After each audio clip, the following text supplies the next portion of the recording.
Vous savez, regardez, il y a une histoire qui c'est incroyable qui s'est passée aux États-Unis. Il y avait un homme d'affaires. Bon, il bossait toute la journée, du matin au soir. Et puis lui, au Hachem, il a eu la chance de se renforcer un petit peu dans sa vie. Et il attendait toute sa vie la retraite pour Bezrat Hachem, pouvoir s'asseoir et étudier. Donc il bossait. Baruch Hashem, une bonne retraite. Il prend sa Gemara, il va à Brooklyn, il va pour s'asseoir, il va pour étudier.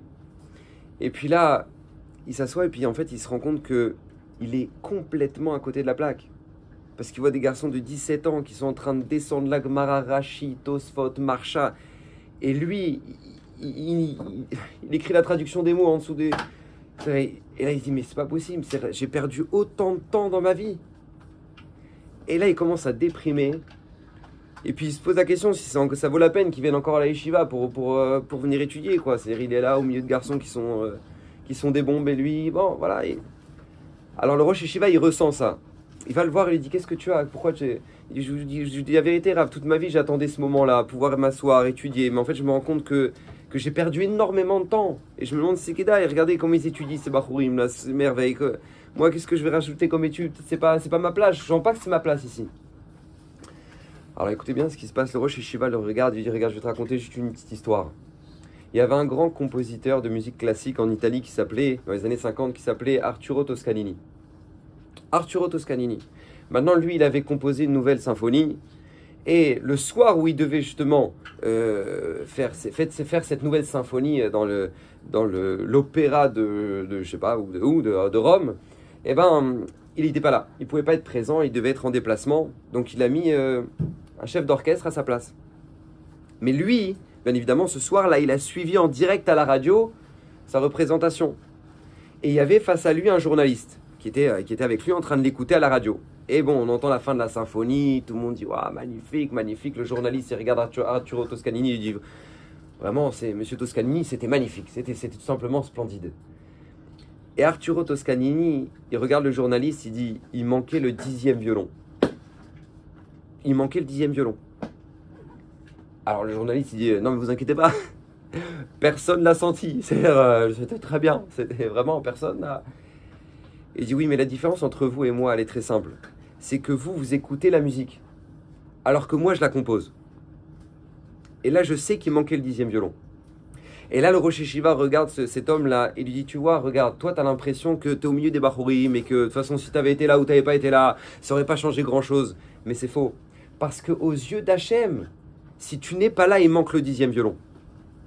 Hachem, il veut que tu sois là. Akadosh Baruch Hu, il veut qu'aujourd'hui, tu t'assoies et que tu étudies. Et pourquoi je vous dis ça? Parce que vous savez, le Chafetz Chaim nous dit, n'oubliez jamais, quand vous allez étudier, il y a toujours 3 Yetzerara. Ne l'oubliez jamais cela. 3 Yetzerara, nous dit le Chafetz Chaim, qui nous suivent, peu importe, dès qu'on va se mettre à étudier.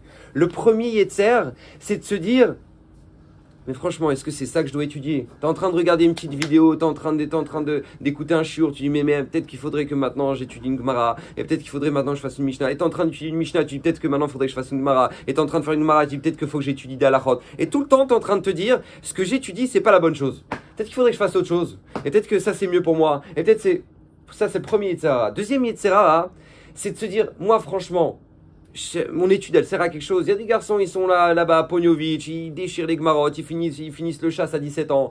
Et moi, maintenant, je suis en train d'essayer de déchiffrer une Gemara et je touche même pas à Tosfot Bichlal.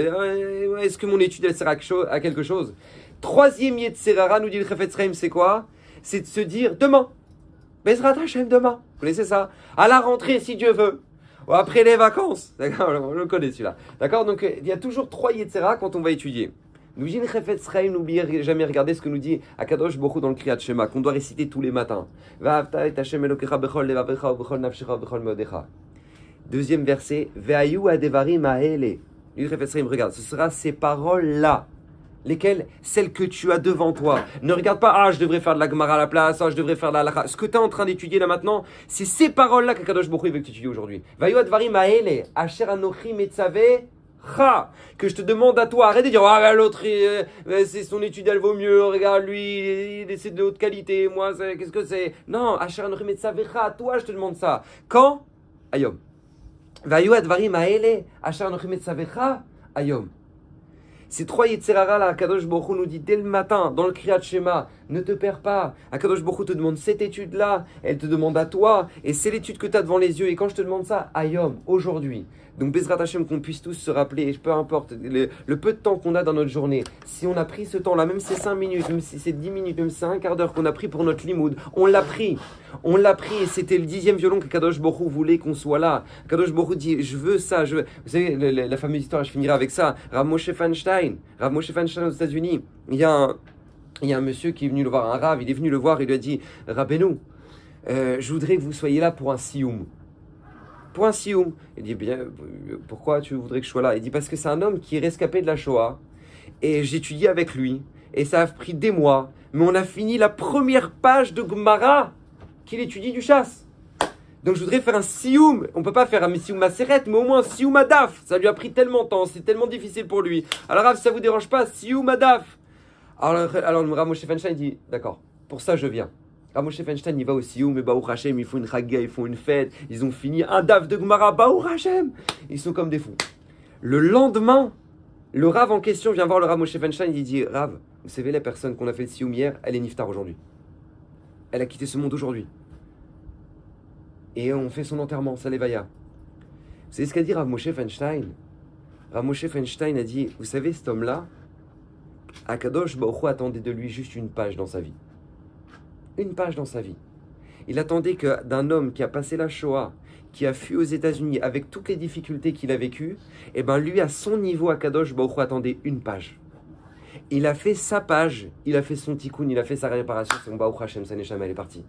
Des fois, on a l'impression que c'est infini et on finira jamais. Mais personne ne finira jamais. Personne ne finira jamais, je vous dis d'entrée. Mais nous, ce qu'on attend de nous, c'est de faire ce que tu peux, ce que tu as devant toi. Aujourd'hui, un petit peu, mais Baruch Hashem, tu as été là. Bracha Vatzlacha, passe une excellente journée et qu'on puisse tous se renforcer à maintenir. On va faire un Kaddish.